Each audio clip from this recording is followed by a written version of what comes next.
Bem-vindo ao Contos da Meia-Noite. Aqui é a Fran. A partir de agora, o medo não pede licença. Apague as luzes, coloque os fones, feche os olhos e não olhe para trás. A história já começou.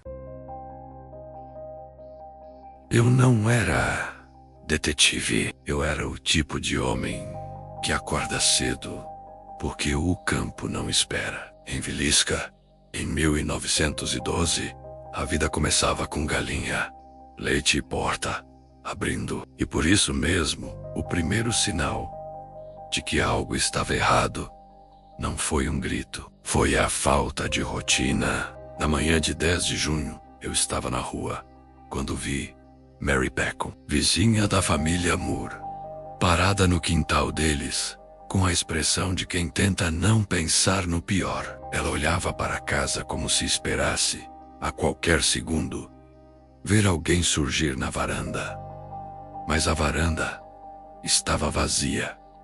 As cortinas não mexiam. Isso, numa fazenda viva, é barulho. Mary bateu na porta, bateu de novo, chamou pelo nome.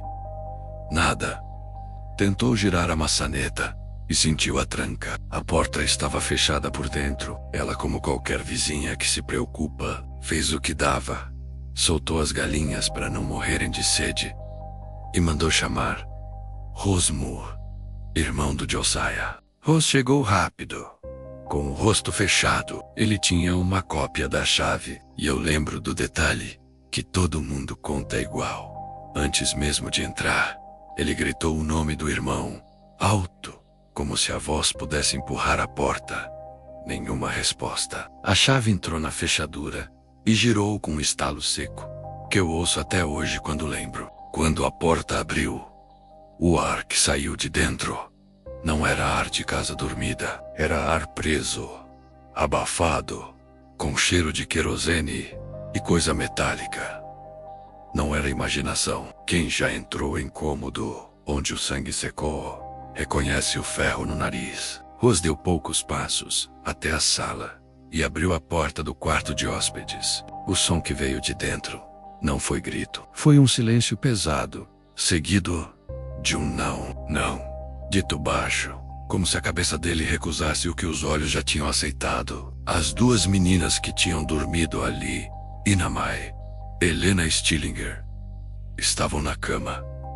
Não estavam deitadas, estavam quebradas numa posição que não pertence ao sono, com um lençol puxado e manchas escuras se espalhando pela colcha. Ali, no canto do quarto, encostado como ferramenta esquecida, estava o machado da casa. Foi nesse ponto que Mary correu para chamar o oficial da cidade, Hank Horton. E foi nesse ponto que a rua inteira começou a se mexer, como se tivesse ouvido o sino. Você precisa entender como era. Uma cidade pequena não sabe segurar curiosidade. Quando a telefonista do centro lançou o call avisando do crime, o povo veio como enchente. Gente entrando, gente pisando onde não devia, gente abrindo cortina, gente tocando em maçaneta. A cena foi contaminada antes de virar cena. Horton entrou e percorreu o resto da casa. Eu não vi com meus olhos naquele instante, mas li depois nos relatos. E foi como se eu tivesse visto mesmo.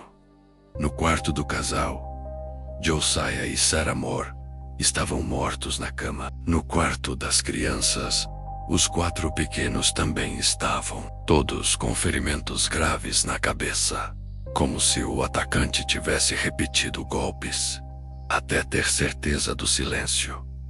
O tipo de violência que não é briga, é execo. Oh, não houve tiros, não houve gritaria registrada. E isso é o que deixa a nuca fria quando você pensa na logística. Alguém entrou numa casa cheia, com 8 pessoas, e fez aquilo sem acordar a rua inteira. Alguns detalhes do cenário são piores do que o sangue. A maioria das janelas estava coberta, cortinas puxadas, e havia espelhos e vidros cobertos também, como se alguém não quisesse reflexo. Isso não é superstição bonita. Isso é controle. O assassino não queria ser visto de fora. E talvez não queria se ver. No andar de cima, acharam uma lamparina a gás, mexida de um jeito específico. O vidro, a chaminé da lâmpada tinha sido removido, e o pavio estava abaixado para dar só uma luz fraca. Quase nada. Luz de quem enxerga o suficiente para andar, mas não o suficiente para denunciar a presença pela janela. Isso, para mim, é um dos sinais mais aterradores do caso. Não foi um ataque de raiva. Foi alguém trabalhando no escuro com calma. Outro detalhe apareceu no andar de baixo. Um pedaço de chaveiro que não era da família. Pequeno, quase nada, mas num crime assim, quase nada vira pista que gruda na mente. A cidade inteira queria um culpado, antes mesmo de entender o que estava olhando. E aí nasceu a parte mais suja. Suspeitos foram criados por medo e por fofoca. Falaram de um pastor itinerante. Falaram de um homem com histórico de violência. Falaram de gente de fora. O nome voltou com força. O reverendo George Kelly chegou a ser acusado e julgado, e acabou absolvido. O motivo? Ninguém conseguiu cravar. E quando não há motivo, o terror cresce, porque a mente tenta preencher com qualquer coisa. Foi dinheiro, foi vingança, foi alguém que odiava crianças, foi um louco. Só que a casa não mostrava roubo como prioridade. Mostrava método, mostrava alguém que entrou, apagou o máximo de luz, caminhou cômodo por cômodo e terminou o que começou. Eu lembro do dia do enterro, o tipo de dia em que a cidade inteira fica mais silenciosa do que deveria. Não era luto individual.